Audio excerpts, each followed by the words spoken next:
আজকের পশ্চিম বাংলার জমিনে একদল লোক বলছে আমরা নবীর বংশ, বলছে না ভাই? বলছে না, বলে না? নবীর বংশ মদিনায় পাওয়া যাচ্ছে না, মক্কায় পাওয়া যাচ্ছে না, ইরাকে পাওয়া যাচ্ছে না, মিশরে পাওয়া যাচ্ছে না, ফিলিস্তিনে পাওয়া যাচ্ছে না। নবীর বংশ বলে দাবি করছে। কোথায় আছে? বললে পশ্চিম বাংলায় আছে। আর বাংলাদেশে নবীর কিছু বংশ আছে। এসব ভণ্ডামি ছাড়া কিচ্ছু নয়। এদের থেকে সাবধানে থাকবেন।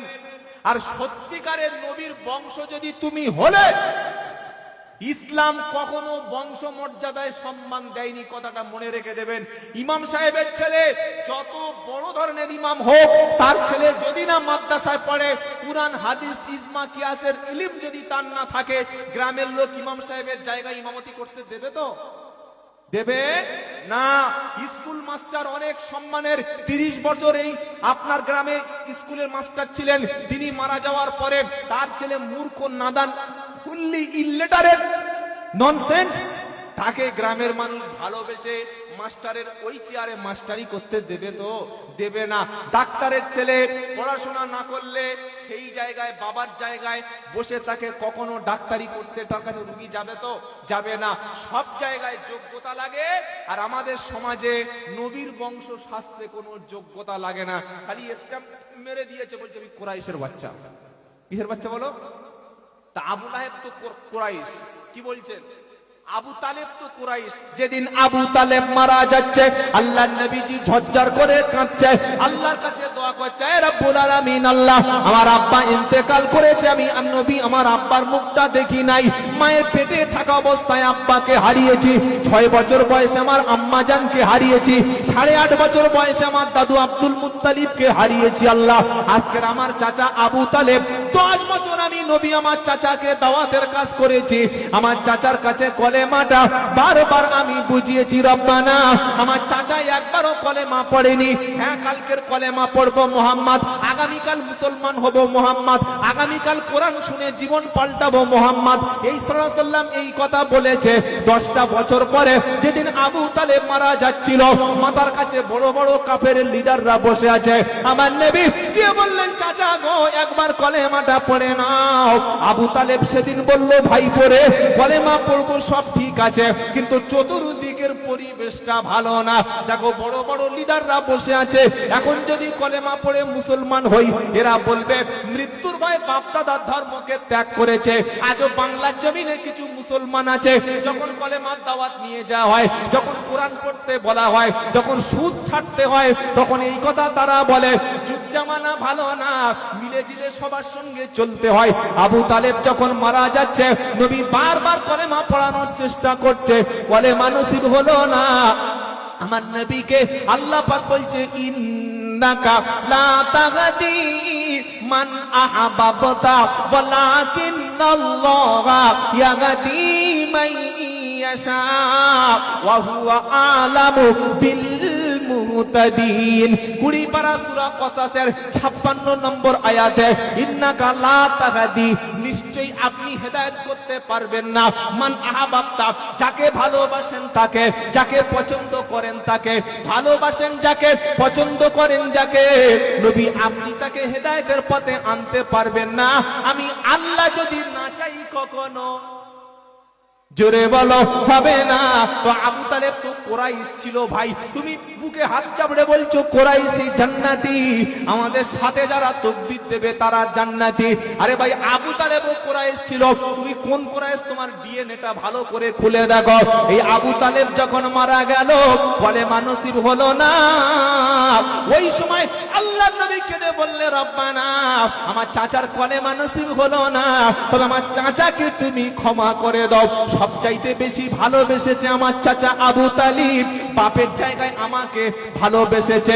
দাদু মারা যাওয়ার পরে শীত লাগলে পোশাক দিয়েছে, ক্ষুধার সময় খাইয়েছে, তৃষ্ণার সময় পানি দিয়েছে, আমি কাঁদলে কেঁদেছে, আমি হাসলে হেসেছে, আমি বিপদে পড়ে বাড়ি আসলে মুখটা যখন মলিন করেছে, আমার চাচা কোলের উপর বুকে বসে মুহাম্মদ বলে আদর করে খাইয়েছে। আল্লাহ গো আমার চাচা কলেমা পড়েনি, তবে আমার চাচা আবু তালিবকে তুমি একটু ক্ষমা করে দাও। সাথে সাথে এবার সূরা তাওবা নাজিল হলো। ওলামাদের জিজ্ঞাসা করো, মা কানা লিন নাবিয়্যি ওয়াল্লাযীনা আমানু আইয়াস্তাগফিরু লিল মুশরিকিনা ওয়ালাউ কানু উলি কুরবা মিন বা'দি মা তাবায়্যানা লাহুম আন্নাহুম আসহাবুল জাহিম। 11 পারা 4 পৃষ্ঠা 3 নম্বর লাইনের 112 নম্বর আয়াত সূরার নাম তাওবা। নবীর জন্য কখনো উচিত হবে না, কোন ঈমানদার ব্যক্তির জন্য কাজটা কখনো সমীচীন না। কোন কাজ? কোন মুশরিক, কোন জাহান্নামী যদি শিরিক করে মারা যায়, কুফরি অবস্থায় মারা যায়, সে নিজের চাচা, নিজের ভাই, নিজের আত্মীয় হোক না কেন, মুশরিক জাহান্নামী ব্যক্তির জন্য দোয়া করা, প্রার্থনা করা, ক্ষমা করা নবী এবং ঈমানদারের জন্য জায়েজ না। তুমি চোখ মুজিয়ে বলে দিলে আমি কুরাইশ কা বাচ্চা। হ্যাঁ, যদি সত্যিকারের কোন রাস্তার রাখালো যদি ইমানের উপরে চলে, ইসলামের উপরে চলে, দ্বীন ইসলামের উপরে চলে, আল্লাহ তাকেও সমান ভালোবাসে। বলুন সুবহানাল্লাহ। যদি সত্যিকারে কুরাইশ হও তাহলে ঠিক আছে, কিন্তু যদি নাম ভাঙিয়ে খাও বিপদ আছে। কথা মনে রেখে দেবে। যদি সত্যিকারে নবীর বংশ মাথায়, আর যদি নবীর বংশ তুমি না হও, আর বংশ দিয়ে কি আখিরাতে লাভ করবেন বলে? বংশ দিয়ে আখিরাতে লাভ করা যাবে কিছু? কোনো লাভ হবে না।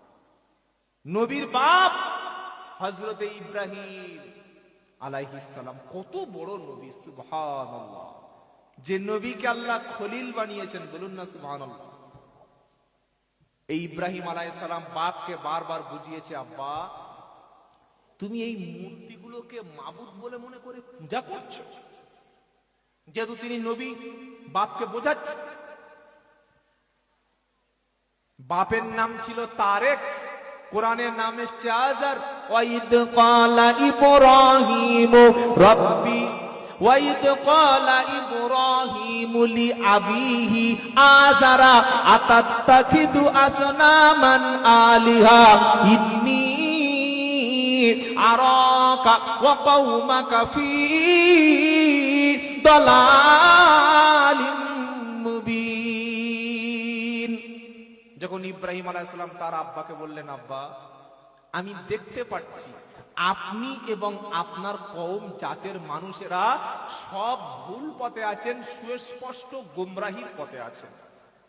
আমাদের অনেক আলেম ওলামারা যখন আপনাদের সামনে কথা বলে, বেশ আলেম ওলামারা কি বলছে, খালি নামাজ, রোজা, হজ, যাকাত, ভাই আপনাদের আখিরাতটা ভালো হওয়ার জন্য বলছি ভাই, এতে আলেম ওলামাদের কোনো লাভ নাই।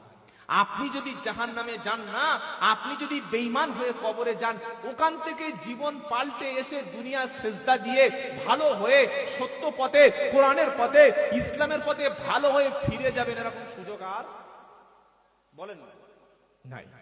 সেজন্য বলুন সকলে কোরআন পড়বো, বলুন ইনশাআল্লাহ। সুদ ছেড়ে দেবো, বলুন ইনশাআল্লাহ। পিতামাতাকে স্নেহ করবো, বলুন ইনশাআল্লাহ। বারবার অনুরোধ করে বলে যাচ্ছি, কোরআন থেকে কখনো দূরে থাকবেন না, বলুন ইনশাআল্লাহ।